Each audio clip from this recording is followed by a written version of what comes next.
Hello friends, welcome to my YouTube channel Ghatnachakra Purvavalokan भारतीय इतिहास की वीडियो सीरीज़ में आज की वीडियो प्राचीन साहित्य एवं साहित्यकारों के बारे में है। यूनानी लेखक हेरोडोटस, जो कि 5वीं शताब्दी ईसा पूर्व का समय काल है, तो यूनानी लेखक हेरोडोटस को इतिहास का पिता कहा जाता है। ठीक है, हिस्टोरिका उसकी प्रसिद्ध पुस्तक है जिसमें 5वीं सदी ईसा पूर्व के भारत फ्रांस संबंधों का विवरण अनुश्रुतियों के आधार पर मिलता है। मतलब सुनी सुनाई बातों के आधार पर यूनानी लेखक हेरोडोटस ने हिस्टोरिका पुस्तक की रचना की थी, मतलब लिखी थी। ठीक है, तो इसमें जो कुछ लिखा हुआ है ना, वो बहुत ज़्यादा विश्वसनीय नहीं है, क्योंकि वो अनुश्रुतियों के आधार पर है। तो हेरोडोटस की पुस्तक हिस्टोरिका और इतिहास का पिता कौन? हेरोडोटस। और कब की है इनकी पुस्तक? ये 5वीं शताब्दी ईसा पूर्व।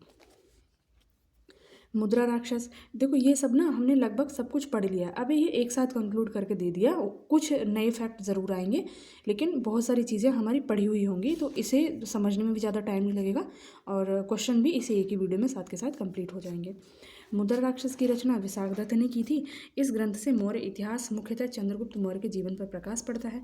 इसमें चंद्रगुप्त मौर्य को विरशल कुलहीन कहा गया है। ढूंढीराज ने मुद्रा राक्षस पर प्रथम टीका लिखी, तो ये शायद हमने नहीं पढ़ा था, ये वाला हमने पढ़ा था। तो ढूंढीराज ने मुद्रा राक्षस पर टीका लिखी थी। नेक्स्ट है कि व्याकरणाचार्य पाणिनि नंद शासक महापद्म नंद के मित्र थे। अष्टाध्यायी उनकी प्रसिद्ध कृति थी। ठीक है, वराहमिहिर गुप्त युगीन खगोल शास्त्री थे। गुप्त काल के जो नवरत्न थे उनमें से एक वराहमिहिर थे और ये खगोल शास्त्री थे। बृहद जातक पंच सिद्धांतिका बृहद संहिता आदि इनके प्रमुख ग्रंथ हैं। तो इनके बारे में हमें इतना तो पढ़ा था, लेकिन इनकी रचनाओं के बारे में नहीं पढ़ा था। तो इनकी रचना है बृहद जातक, पंच सिद्धांतिका और बृहद सिद्धांतिका। ठीक है, इनकी पंच सिद्धांतिका यूनानी ज्योतिर्विद्या पर आधारित है। ब्रह्मगुप्त प्रसिद्ध गणितज्ञ थे। इन्होंने ब्रह्मस्फुट सिद्धांत की रचना की। तो ब्रह्मगुप्त गणितज्ञ हैं और इनकी पुस्तक का नाम है ब्रह्मस्फुट सिद्धांत। आर्यभट्ट चौथी पाँचवीं शताब्दी ईस्वी में प्राचीन भारत के प्रसिद्ध गणितज्ञ एवं खगोल शास्त्री रहे। यानी ये भी गुप्त काल में ही है, चौथी पाँचवीं शताब्दी में है ना। तो इस वक्त यहाँ पे भारत में कौन शासन कर रहा था? तो गुप्त राजवंश। उन्होंने अपनी पुस्तक आर्यभट्टियम में बताया कि सूर्य स्थिर है, पृथ्वी उसका चक्कर लगाती है। उन्होंने चंद्रग्रहण एवं सूर्य ग्रहण के कारणों तथा पृथ्वी की परिधि का भी पता लगाया। उन्होंने दशमलव आधुनिक मान की खोज की। तो आर्यभट्ट के बारे में पूछ लिया जाए कि उनका क्या क्या योगदान है, तो पहली बात तो ये कि अभी तक जो माना जाता था कि पृथ्वी केंद्र में है, बाकी ग्रह उसके चक्कर लगाते हैं, तो इन्होंने इस चीज़ को मतलब समझाया कि नहीं, पृथ्वी नहीं, सूर्य केंद्र में है और पृथ्वी उसका चक्कर लगाती है। दूसरा है चंद्र ग्रहण को लेके, सूर्य ग्रहण को लेके तरह तरह की भ्रांतियाँ थी, है ना, कि कोई राक्षस निकल रहा है, इस वजह से चांद लाल हो गया, इत्यादि इत्यादि। तो इन्होंने समझाया कि चंद्र ग्रहण और सूर्य ग्रहण कैसे होता है, जो कि आज तक ये मान्यता है कि मतलब वैज्ञानिक पद्धति द्वारा भी ये प्रमाणित हो चुका है कि जो आर्यभट्ट ने जो व्याख्या दी थी वो सही है। ठीक है, और इन्होंने दशमलव स्थानिक मान की भी इन्होंने खोज की थी। तो ये सारी चीज़ें आर्यभट्ट की उपलब्धियां हैं। पाली भाषा में बौद्ध भिक्षु नागसेन द्वारा लिखित मिलिंद पन्हु में नागसेन एवं हिंद यवन शासक मिनांडर के बीच वार्तालाप का वर्णन है। तो जो मिलिंद पन्हु है उसके रचनाकार हैं नागसेन, और इसमें किसके बीच में वार्तालाप है? यवन शासक मिनांडर और नागसेन के बीच में। कालिदास ये चंद्रगुप्त द्वितीय के दरबारी कवि हैं, यानी ये भी नवरत्न में से ही हैं एक। इन्होंने अब इनकी रचना दे रखी है मालविकाग्निमित्र, ऋतुसंहार, मेघदूतम, रघुवंश, कुमार संभव और अभिज्ञान शाकुंतलम इत्यादि। इनके द्वारा रचित मालविकाग्निमित्रम 5 अंकों का नाटक है जिसमें मालविका और अग्निमित्र की प्रणय कथा वर्णित है। ठीक है, और अग्निमित्र कौन है? ये शुंग शासक पुष्यमित्र शुंग, और वैसे ये गुप्त वंश के नवरत्नों में आते हैं। ठीक है, चंद्रगुप्त द्वितीय के दरबारी कवि हैं, लेकिन मालविकाग्निमित्र जो इनकी रचना है वो शुंग वंश के शासक अग्निमित्र जो है उसके बारे में, उसकी प्रेम कथा का वर्णन है इसमें, और उसकी प्रेम कथा का नाम है मालविका, और जो शासक है वो तो है अग्निमित्र। अब है कश्मीर के कवि के बारे में इतिहास। कबीर के हिंदू राज्य का इतिहास हमें कल्हण की राज तरंगिणी से ज्ञात होता है। तो कल्हण कहाँ के हैं? कश्मीर के। मतलब कल्हण की जो रचना है राज तरंगिणी, वो किसके बारे में? कश्मीर के राज्य के बारे में है, वहाँ पे हिंदू राजा शासन कर रहा है। राज तरंगिणी में हमें कुल 8 तरंग एवं 8,000 के लगभग श्लोक हैं। ये सब याद नहीं रहे, कोई दिक्कत नहीं। इस ग्रंथ की रचना कल्हड़ ने राजा जयसिंह के शासनकाल में की थी। तो किसके शासनकाल में की थी? तो जयसिंह के शासनकाल में। कश्मीर के शासक जैनुल आबादीन द्वारा संरक्षित 2 विद्वानों जोनराज एवं उनके शिष्य श्रीवर ने कल्हड़ की राज तरंगिणी का आगे विस्तार किया। तो ये इंपॉर्टेंट है। कश्मीर के शासक जैनुल आबादीन, इसको ना मतलब कश्मीर का अकबर भी कहा जाता है। किसको? जैनुल आबदीन को। तो कश्मीर का शासक था जैनुल आबदीन। इनके द्वारा 2 विद्वानों को संरक्षण दिया गया था, जोनराज और श्रीवर। इन्होंने कल्हड़ की जो राज तरंगिणी थी उसका आगे विस्तार किया था। अब ये अश्वघोष, ये कनिष्क के राजकवि थे।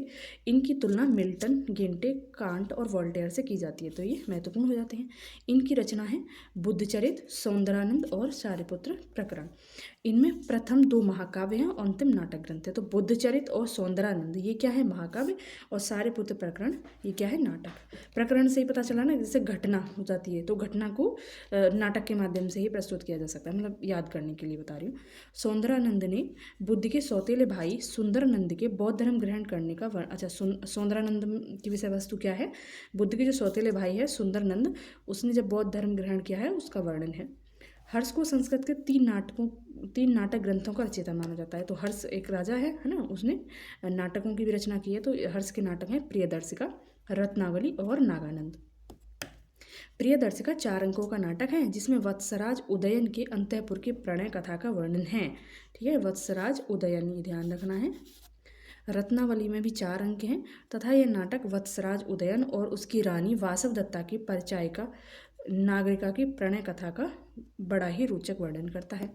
नागानंद बौद्ध धर्म से प्रभावित हैं। इसमें 5 अंग हैं। मतलब ये इसकी चारों रचनाओं के बारे में थोड़ा सा बताया कि किसमें क्या है। नागानंद जो है, जैसे ये प्रियदर्शिका, रत्नावली और नागानंद। प्रियदर्शिका, रत्नावली दोनों ही याद रखना है, उदयन से संबंधित हैं। इस तरह की कोई स्टेटमेंट हो उसी के साथ मतलब हमें आंसर खोजना है।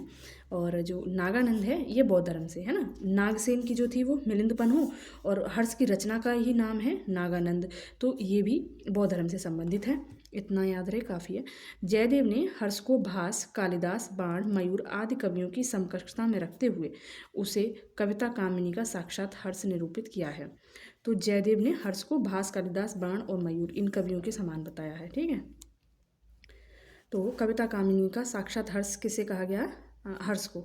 महाकवि भास ने 13 नाटक महाकवि भास के नाम से 13 नाटक उपलब्ध हुए हैं। और ये भास किसके दरबारी थे? यशोवर्मन, मालव नरेश यशोवर्मन। ठीक है, तो जो इनके 13 नाटक हैं वो हैं प्रतिज्ञा योगंधरायण, स्वप्न वासवदत्ता, ये पूछ लिया जाता है। ठीक है, स्वप्न वासवदत्ता, उरुभंग, दूतवाक्य, पंचरात्र, बालचरित, दूत घटोत्कच, कर्णभार, मध्यम व्यायोग, प्रतिमा नाटक, अभिषेक नाटक, अभिमारक और चारुदत्त। इनमें से ये स्वप्न वासवदत्ता और ये चारुदत्त, ये याद कर लेना। गीत गोविंद के रचयिता जयदेव हैं। जो जयदेव अभी हर्ष की तुलना कर रहे हैं वही जयदेव। तो गीत गोविंद के रचयिता जयदेव बंगाल के अंतिम सेन शासक लक्ष्मण सेन के आश्रित महाकवि थे। ठीक है, अतः जयदेव ने 12वीं शताब्दी में गीत गोविंद की रचना की। इसे गीत काव्य कहना उचित होगा। इसमें 12 सर्ग हैं तथा प्रत्येक सर्ग गीतों से समन्वित है। प्राचीन भारत पुस्तक पंचतंत्र, मूलतः संस्कृत में रचित है ये पंचतंत्र। तो पंचतंत्र का 15 भारतीय और 40 विदेशी भाषाओं में अनुवाद हुआ है पंचतंत्र का। ठीक है, इसके मूल लेखक हैं विष्णु शर्मा। पंचतंत्र के मूल लेखक विष्णु शर्मा हैं और इसका बहुत ज़्यादा अनुवाद किया गया है 15 भारतीय भाषाओं में और 40 विदेशी भाषाओं में। रूट गर्टन के अनुसार पंचतंत्र के 50 से अधिक भाषाओं में 200 से अधिक स्वरूप उपलब्ध हैं। यह भारत की सर्वाधिक बार अनुदित साहित्यिक पुस्तक मानी जाती है। बस ये बीच वाला छोड़ के ये लाइन हमें याद रहे कि सर्वाधिक बार अनुदित भारतीय पुस्तक कौन सी है, तो ये पंचतंत्र है और इसके मूल रचनाकार हैं विष्णु शर्मा। मुगल काल में पंचतंत्र का फारसी अनुवाद आयर-ए-दानिश या फिर आयर-ए-दानिश शीर्षक के तहत किया गया। और जो ये अनुवाद किया ये किसने किया? तो अबुल फजल ने। ठीक है, ये पूछ लिया जाता है। अबुल फजल द्वारा पंचतंत्र का अनुवाद किया गया आयर-ए-दानिश शीर्षक से। आचार्य सर्ववर्मा ने 5 खंडों में कातंत्र व्याकरणम नामक पुस्तक संस्कृत में लिखी थी। सर्ववर्मा ने लिखी थी। ठीक है, क्या? कातंत्र व्याकरणम। ठीक है, 12वीं शताब्दी के गणितज्ञ भास्कर जैसे क्रम में लगवा लिया जाता है गणितज्ञों को। जैसे हमने पढ़ा ब्रह्मगुप्त पहले हो गए, फिर उसके बाद में आर्यभट्ट और फिर ये आते हैं भास्कराचार्य। तो 12वीं शताब्दी के गणितज्ञ भास्कर या फिर भास्कर द्वितीय, भास्कराचार्य भी कहते हैं, तो इन्होंने बीज गणित के क्षेत्र में विशेष योगदान दिया। इनकी प्रसिद्ध पुस्तक है सिद्धांत शिरोमणि, जिसको 4 भागों में लीलावती, बीज गणित, ग्रह गणिताध्याय और गोलाध्यक्ष में विभाजित किया गया है। ठीक है, ये याद रहना चाहिए इनकी सारी रचना। 12वीं शताब्दी में मिताक्षरा की रचना विज्ञानेश्वर ने की थी। ये मिताक्षरा है, इसकी रचना किसने की? विज्ञानेश्वर ने। और ये न्याय, एक तरीके से न्यायशास्त्र कह लो, यानी न्याय पर आधारित, न्याय व्यवस्था कैसी होनी चाहिए इस तरीके से है मिताक्षरा। तो इसके लेखक हैं विज्ञानेश्वर। इसका पहला अंग्रेजी अनुवाद हेनरी टॉमस कोलब्रुक के द्वारा 19वीं शताब्दी में किया गया। इसमें हिंदू नियमों का उल्लेख है। मत्त विलास प्रहसन एक संस्कृत नाटक है और इसके लेखक पल्लव नरेश महेंद्र वर्मन प्रथम हैं। ये इंपॉर्टेंट है।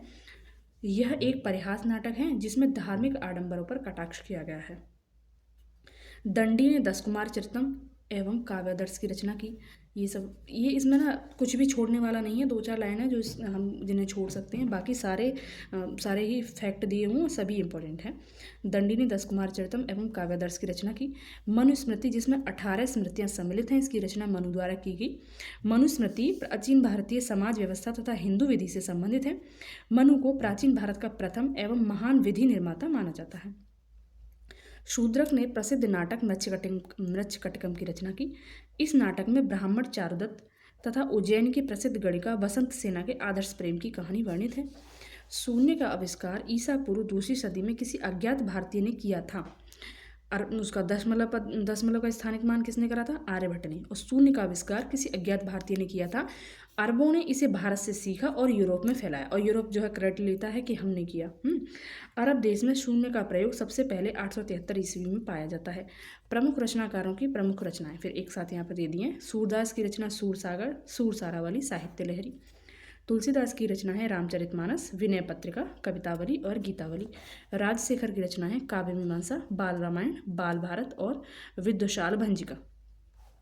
अब यहाँ पे क्वेश्चन स्टार्ट हो जाते हैं। तो इतिहास के पिता की पदवी सही अर्थों में निम्न में से किससे संबंधित है? तो हेरोडोटस। इनकी पुस्तक है हिस्टोरिका। अब यहाँ पे ये पुस्तक लिख रखी हैं और उनके रचनाकार हैं। तो इसमें मिलान के लिए पूछ रखा है। अष्टाध्यायी पाणिनि, ठीक है। महाभाष्य पतंजलि, इसी पर ये लिखी हुई टीका है। पतंजलि की है महाभाष्य और पाणिनि ने इस पर टीका लिखी अष्टाध्यायी। निरुक्त है यास्क की और कात्यायन की है ये वार्तिक, ठीक है, कात्यायन की वार्तिक। मुद्रा राक्षस का लेखक कौन है? विशाखदत्त। मुद्रा राक्षस के रचयिता फिर से पूछा है विशाखदत्त। अब यहाँ पे पूछा है कि निम्नलिखित साहित्य की शास्त्रीय पुस्तकों में कौन गुप्त काव्य में लिखी गई है? ठीक है, तो गुप्त काव्य में देखो मुद्रा राक्षस पता है हमें, और इधर अमरकोश अगर हमने ये देखा हो कि अमरकोश जो है अमर सिंह नाम से नवरत्नों में जो उनके नवरत्न थे उनमें एक अमर सिंह नाम से भी व्यक्ति थे। तो अगर वो हमें याद होगा तो हमें लगेगा कि हाँ ये गुप्त काल से संबंधित होगी। और ये कामसूत्र हमारे लिए नया हो सकता है, और मेघदूत भी कालिदास का है शायद, ठीक है। तो हाँ कालिदास का ये इसमें लिखा है। तो अमर सिंह द्वारा रचित अमरकोश, अमर सिंह जो कि उनके नवरत्नों में से हैं, वात्स्यायन कृत कामसूत्र और कालिदास कृत मेघदूत तथा विशाखदत्त कृत मुद्रा राक्षस, ये चारों रचना गुप्तकालीन हैं। देखो अमरकोश के बारे में अगर हमें नवरत्न अच्छे से पता होंगे तो इसे भी कर लेंगे, इसे भी कर लेंगे, इसे भी कर लेंगे, बस ये बचेगा। 1, 3, 4 जैसा कोई ऑप्शन है भी नहीं, तो हम आराम से जा सकते हैं डी के साथ। 10 कुमार चरितम के रचनाकार कौन हैं? तो दंडी, और यहाँ पे दंडिल लिखा है, दंडी भी लिखा रहता है। अब यहाँ पे जो प्रमुख संस्कृत रचनाकार हैं ना, उनके बारे में उनकी रचनाओं के बारे में यहाँ पे लिखा है। इधर इनका नाम है, कुछ हिंदी के भी हैं और ये जो हैं संस्कृत के महाकवि हैं। तो इनकी एक बार रचना देख लेना, जैसे कुमारदास के जानकी हरणम, भवभूति की उत्तराम चरितम, काफ़ी इंपॉर्टेंट है ये। और कालिदास के सारे हमें पता होना चाहिए। अभिज्ञान शाकुंतलम, कुमार संभव, ऋतु संहारम, मालविकाग्निमित्रम, विक्रमोर्वशीयम और मेघदूतम, ठीक है। दंडी की 10 कुमार चरितम हो गई। तुलसीदास की रामचरितमानस, विनय पत्रिका, कवितावली। सूरदास की सूरसागर, सूरसारावली और साहित्य लहरी। 10 कुमार चरितम किसने लिखा? तो दंडी ने। कुमार संभव महाकाव्य किस कवि ने लिखा? तो कालिदास ने। कुमार संभव अभी हमने यहाँ देखा था, है ना, कुमार संभव। और ये ऋतु संहार, मेघदूत, ऋतु संहार और मेघदूत एक जैसे से लग रहे हैं। ऋतु और मेघ यानी बारिश, यहाँ से हमें थोड़ा सा लग रहा है। अभिज्ञान शकुंतलम सबने लगभग सुना ही होता है। और उसके बाद ये बचते हैं, थोड़ा सा इन पे ध्यान दे लेना, याद हो जाएगा। बहुत ज़्यादा ऐसा नहीं है कि अजीबोगरीब नाम है, याद हो जाते हैं। निम्नलिखित में से कौन सा नाटक कालिदास ने नहीं लिखा? तो इसमें से जानकी हरणम नहीं लिखा। जानकी हरणम किसने लिखा था? कुमार दास ने। ठीक है। निम्नलिखित में से कौन सी पुस्तक कालिदास द्वारा लिखित नहीं है? तो ये उत्तर रामचरितम इनके द्वारा नहीं लिखी है। ये उत्तर रामचरितम किसने लिखी है? भवभूति ने। ठीक है। उत्तरी भारतीय शास्त्रीय संगीत का बाइबल ग्रंथ किसे कहते हैं? तो बाइबल ग्रंथ संबंधित है नाट्य शास्त्र से। अब यहाँ पे रचनाकार हैं और इधर रचना है, तो उनका मिलान करना है।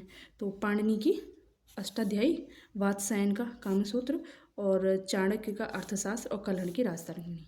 ठीक है। कल्हण की पुस्तक का नाम है राजतरंगिणी। कल्हण द्वारा रचित राजतरंगिणी निम्नलिखित में से किससे संबंधित है? तो कश्मीर के इतिहास से। अष्टाध्यायी किसकी है? पाणिनि की। कल्हण की राजतरंगिणी की तरह एक इतिहास की पुस्तक गौड़वाहो किसने लिखी थी? तो वाकपति ने, ये याद रखना है। कल्हण की राजतरंगिणी की तरह एक इतिहास की पुस्तक गौड़वाहो की रचना वाकपति ने की थी। यह पुस्तक 8वीं सदी में प्राकृत भाषा में लिखित है। यह एक ऐतिहासिक काव्य है। इसमें कन्नौज के शासक यशोवर्मन के चरित्र का वर्णन किया गया है। यहाँ लेखक हैं और इधर रचनाएं हैं। ठीक है। तो यहाँ पे सिर्फ 2 ही आ पाए हैं, तो लास्ट में जो आंसर दिया होगा उसमें देख लेंगे। 12वीं का किरातार्जुनीयम, हर्ष नागानंद, कालिदास का मालविकाग्निमित्र, और राजशेखर की कपूर मंजरी। किरातार्जुनीयम किरातार्जुनीयम पुस्तक किसने लिखी? तो वो भारवी ने। ठीक है। संस्कृत के निम्नलिखित में से कौन सी रचनाओं ने महाभारत से अपना कथा सूत्र लिया है? नीचे दिए गए कूट से सही उत्तर का चयन कीजिए। तो महाभारत से अपना कथा सूत्र किस किसने लिया है? मतलब महाभारत से कथाएं उठाई गई हैं और उन पर रचना की गई है, इस तरीके से समझ सकते हैं। तो इसमें है नैषधीय चरित, और ये किरातार्जुनीयम, और ये शिशुपाल वध। 10 कुमार चरितम ये नहीं ली गई है। ठीक है। 10 कुमार चरितम जो हमने देखा दंडी की थी ना। 12वीं द्वारा रचित है किरातार्जुनीयम, जिसकी कथावस्तु महाभारत से ली गई है। इसमें अर्जुन तथा किरात वेशधारी शिव के बीच युद्ध का वर्णन है। किरात कौन है? ये शिव हैं जिन्होंने वेश धारण किया है। नैषधीय चरित महाकाव्य श्री हर्ष की कीर्ति का स्थायी स्मारक है। इसमें 22 सर्ग हैं। महाभारत का नलोपाख्यान इस महाकाव्य का मूल आधार है, नैषधीय चरित का। ठीक है। अब है आगे, ये श्रीहर्ष ने लिखा है नैषधीय चरित। शिशुपाल वध महाकवि माघ द्वारा रचित संस्कृत महाकाव्य है। इसमें कृष्ण द्वारा शिशुपाल के वध की कथा का वर्णन है, जो महाभारत से ली गई। किरातार्जुनीयम, शिशुपाल वध और नैषधीय चरित बृहत्त्रयी कहलाते हैं। तो बृहत्त्रयी के अंतर्गत कौन सी 3 रचनाएं आती हैं? किरातार्जुनीयम, शिशुपाल वध और नैषधीय चरित। अब जो यहाँ पे कुछ महान व्यक्तित्व हैं और इस साइड उनका क्षेत्र पूछ रखा है कि कौन किस क्षेत्र से संबंधित है। तो इसमें अगर हम देखें, चरक सब कुछ जानता है चिकित्सा से। ठीक है। विशाख दत्त का अभी हमने नाटक देखा, मुद्रा राक्षस। ठीक। और फिर उसके बाद में जो वराह मिहिर हैं ये आएंगे हमारे खगोल विज्ञान के साथ में, जो कि गुप्तकालीन नवरत्न में से एक हैं। और फिर ये ब्रह्मगुप्त बचते हैं, जो कि हमारे गणित से संबंधित हैं। ठीक है। ये चतुर्भुज का जो सिद्धांत है वो इन्होंने ही दिया था, ब्रह्मगुप्त ने। तो आंसर होगा हमारा सी, ए का 2, बी का 3 और सी का ए और डी का 4। चरक संहिता नामक पुस्तक किस विषय से संबंधित है? तो चिकित्सा से। वराह मिहिर की पंच सिद्धांत का आधारित है यूनानी ज्योतिर्विद्या पर। वराह मिहिर एक ज्योतिष हैं, तो हमने देख ही लिया, मतलब खगोल विज्ञानी है, ज्योतिष है जो भी। निम्नलिखित में से कौन सही सुमेलित नहीं है? तो इधर रचनाकार हैं और इधर इनकी रचना है। तो अच्छा, ये 4 दिए, इसमें पूछा कौन सुमेलित नहीं है। तो कालिदास की रघुवंश है। ठीक है। भास की स्वप्नवासव दत्ता है, ये भी ठीक है। और हर्ष की रत्नावली है। इसमें जो सुबंधु है ये गलत है। जो ये कादम्बरी है ये इनकी नहीं है, ये किसकी है? बाणभट्ट की। ठीक है।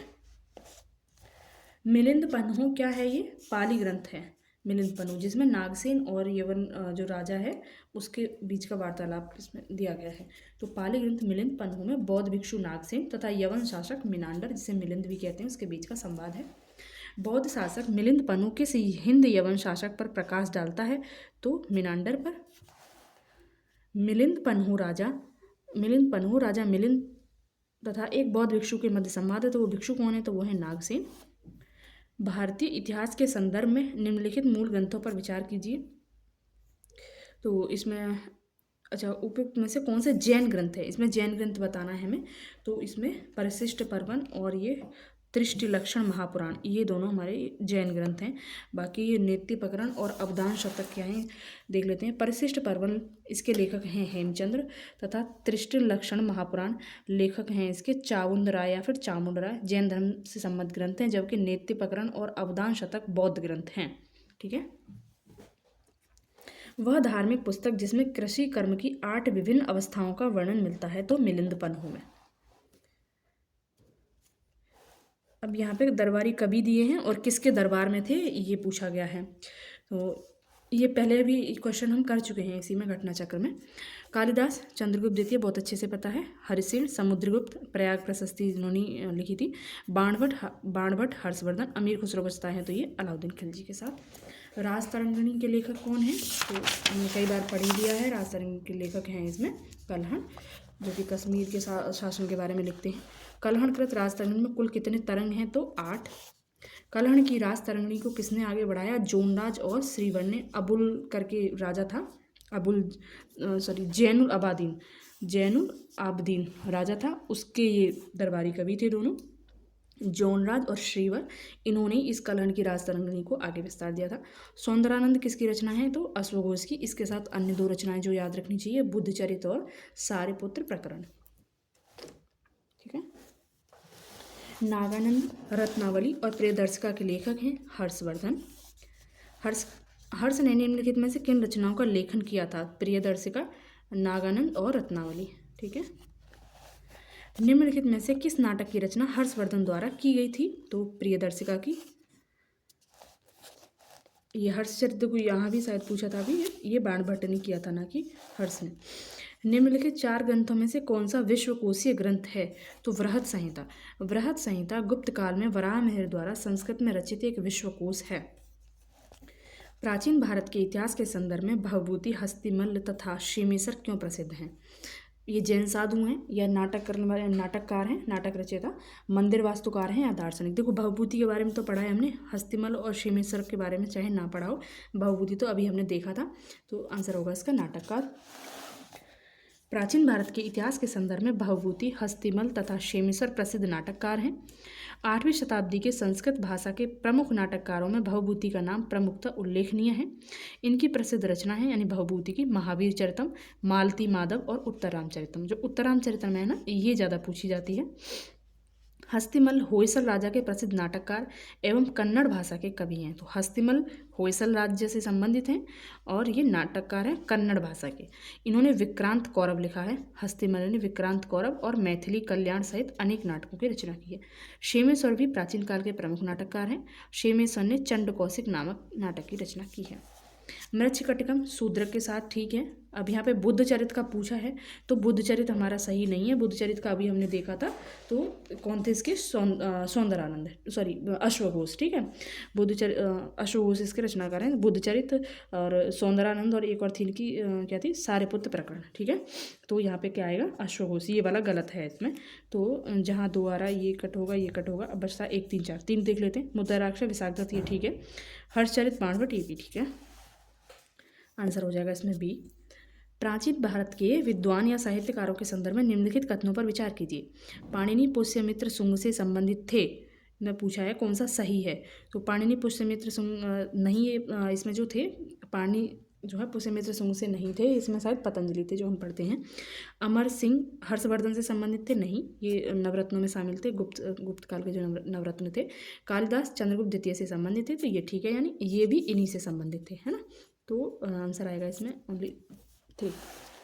चंद्रगुप्त द्वितीय विक्रमादित्य के कुशल शासन की प्रशंसा चीनी यात्री फायान ने भी की है। इनके नवरत्नों की प्रसिद्धि सर्वकालिक रही है।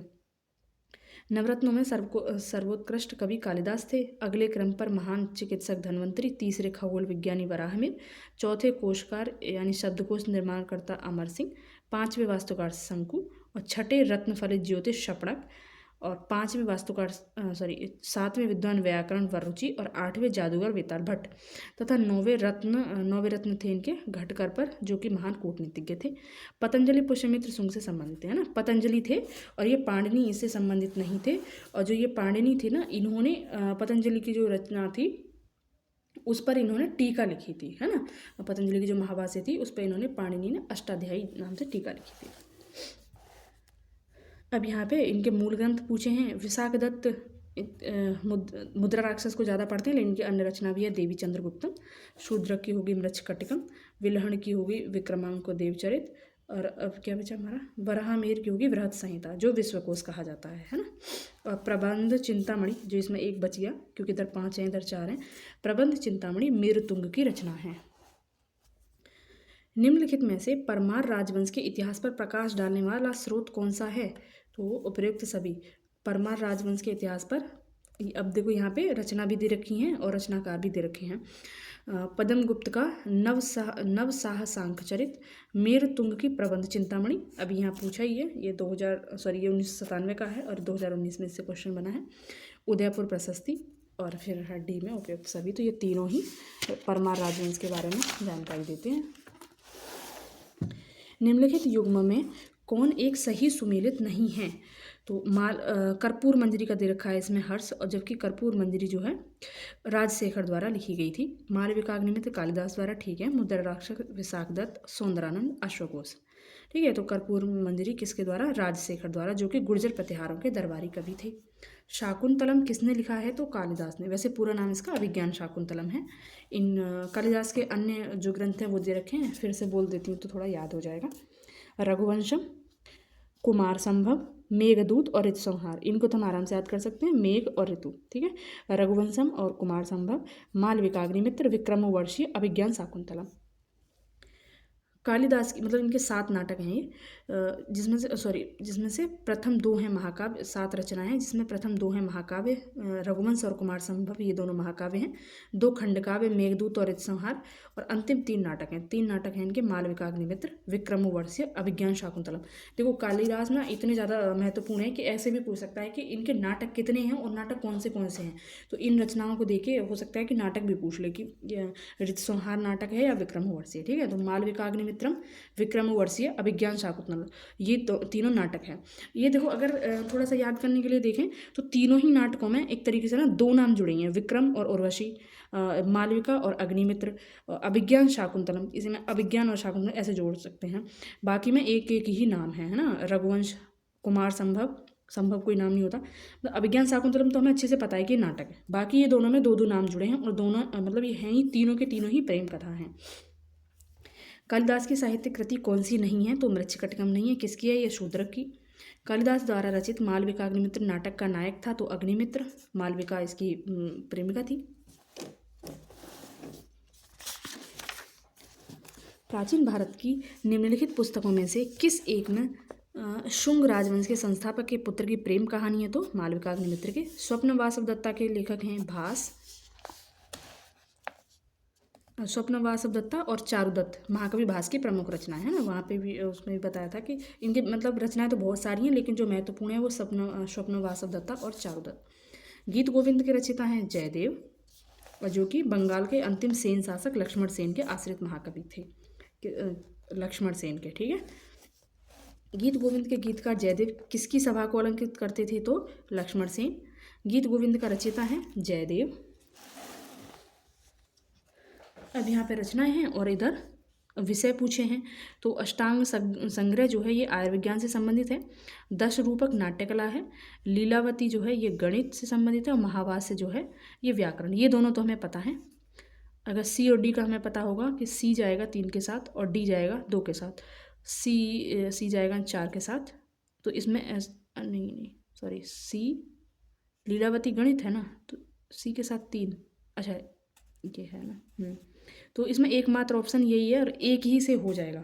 लीलावती तो हमने देखा था ना थोड़ी देर पहले, तो भास्कराचार्य का जो था तो इसी से हम कर सकते हैं। वैसे अभी इसमें दिए हैं तो ये भी हमें पता होना चाहिए। जो अष्टांग संग्रह है वो आयुर्विज्ञान है, 10 रूपक नाट्यकला है।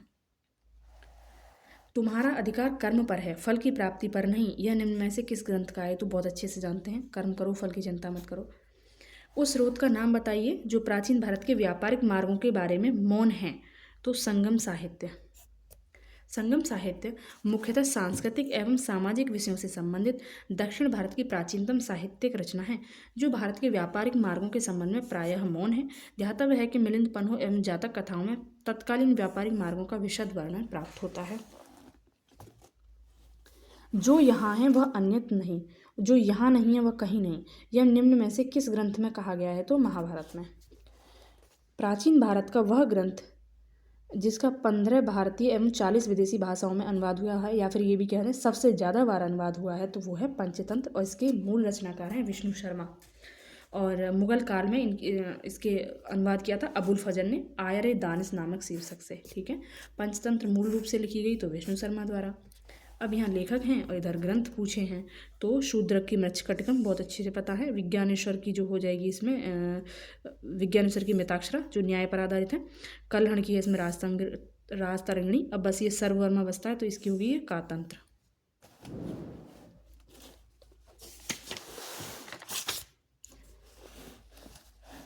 प्राचीन भारत के इतिहास के संदर्भ में निम्नलिखित कथनों में से कौन सा कथन अथवा कौन से कथन सही हैं?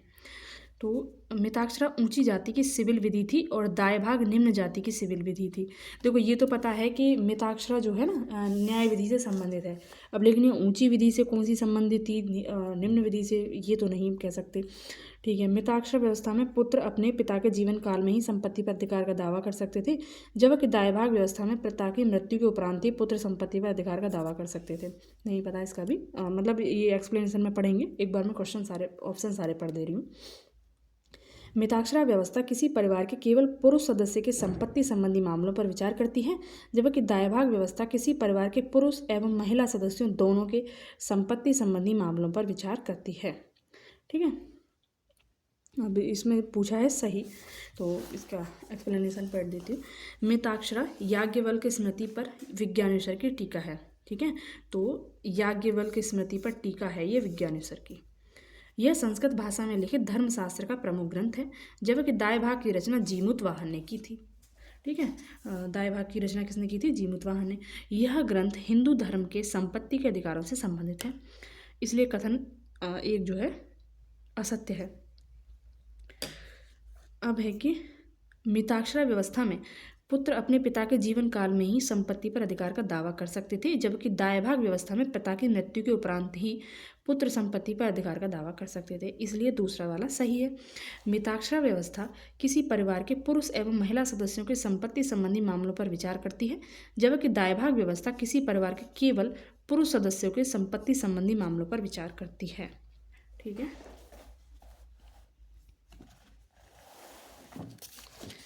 निम्नलिखित में से कौन बीजगणित के क्षेत्र में अपने योगदान के लिए विशेष रूप से जाना जाता है? तो वो भास्कराचार्य। ठीक है, तो इनकी रचनाएं हैं, इनकी जो प्रसिद्ध पुस्तक है वो है सिद्धांत शिरोमणि। इसी को 4 भागों में बांटा गया है, लीलावती, बीजगणित, ग्रह गणिताध्यक्ष और गोलाध्यक्ष। ठीक है, अब इसमें लिखा स्टार्टिंग में क्या लिखा है? यद्यपि भारत में बीजगणित का ज्ञान काफ़ी पहले विकसित हो चुका था, आर्यभट्ट और ब्रह्मपुत्र ने भी कुछ बीजगणितीय सिद्धांत प्रस्तुत किए थे, फिर भी 12वीं शताब्दी के जो गणितज्ञ हैं भास्कराचार्य, इनका नाम महत्वपूर्ण है। लीलावती के लेखक भास्कर द्वितीय थे गणितज्ञ। गणित की पुस्तक लीलावती के लेखक भास्कराचार्य। आर्यभट्ट थे एक भारतीय गणितज्ञ और खगोलशास्त्री, और इनकी पुस्तक थी आर्यभट्टी, जिसमें इन्होंने बताया था सूर्य स्थिर है और पृथ्वी घूमती है, और इन्होंने चंद्रग्रहण सूर्य ग्रहण के बारे में भी बताया था, और दशमलव जो पद्धति उसके बारे में भी इन्होंने समझाया था। निम्नलिखित में से किस भारतीय विज्ञान ने दशमलव स्थानिक मान की खोज की थी? आ गया क्वेश्चन, आर्यभट्ट ने। मत्तविलास प्रहसन का लेखक कौन है? तो ये महेंद्र वर्मन, और ये महेंद्र वर्मन जो है पल्लव राजा हैं। महानदी का पौराणिक नाम नीलोत्पला बताया गया है वायु पुराण में। काफ़ी टफ क्वेश्चन हो जाता है। मनुस्मृति मुख्यतः संबंधित है तो समाज व्यवस्था से। मनुस्मृति, जिसमें कुल 18 स्मृतियाँ सम्मिलित हैं, इसकी रचना मनु द्वारा की गई। मनुस्मृति प्राचीन भारतीय समाज व्यवस्था तथा हिंदू विधि से संबंधित है। मनु को प्राचीन भारत का प्रथम एवं महान विधि निर्माता माना जाता है। प्राचीन काल के महान विधि निर्माता थे मनु। निम्नलिखित में से किसे भारत का प्रथम विधि निर्माता माना जाता है? तो मनु को। शून्य का आविष्कार किसने किया? किसी अज्ञात भारतीय ने। यहाँ से अरब पहुंचा और अरब से यूरोप में। अरब देश में शून्य का प्रयोग सबसे पहले 873 ईस्वी में पाया जाता है। शून्य की खोज की भारतीयों ने। अब इसमें दे रखा है कि कौन सा जोड़ा सुमेलित नहीं है, मतलब कौन सी पुस्तक किसने लिखी है। तो इसमें द नेचुरल हिस्ट्री के लेखक हैं प्लिनी द एल्डर। ठीक है, इसमें टॉलेमी दे रखा है, ये गलत है, बाकी तीनों सही हैं। लाइफ ऑफ हिनशांग लिखी है हुई लुई ने। ठीक है, हिनशांग जो है ना, ये जो हुई लुई है इसका नाम हर्षवर्धन भी है, सॉरी, लाइफ ऑफ हिनशांग लिखी है हुई लुई ने। द नेचुरल हिस्ट्री लिखी है प्लिनी द एल्डर ने। हिस्टोरियल फिलिपिकल पाम्पेस ट्रोगस ने। द हिस्ट्रीज हेरोडोटस ने, जिसको इतिहास का पिता भी कहा जाता है। ठीक है, तो लाइफ ऑफ ओके।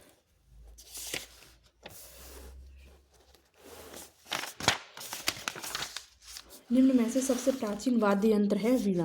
वीणा हमने देखा ना, समुद्रगुप्त जो है वीणा बजाता हुआ दिखाया गया है सिक्कों पे, तो इनमें सबसे प्राचीन वाद्य यंत्र है वीणा। ओके, अब ये पूर्व मध्यकाल स्टार्ट होता है। अभी इसके बाद में ये मध्यकाल को छोड़ के पहले मॉडर्न हिस्ट्री स्टार्ट करेंगे। ठीक है, उसके बाद में ये मध्यकाल देखेंगे। तो प्राचीन भारत जो है, ये प्राचीन भारत का इतिहास ये हमारा कंप्लीट हो गया। Thank you.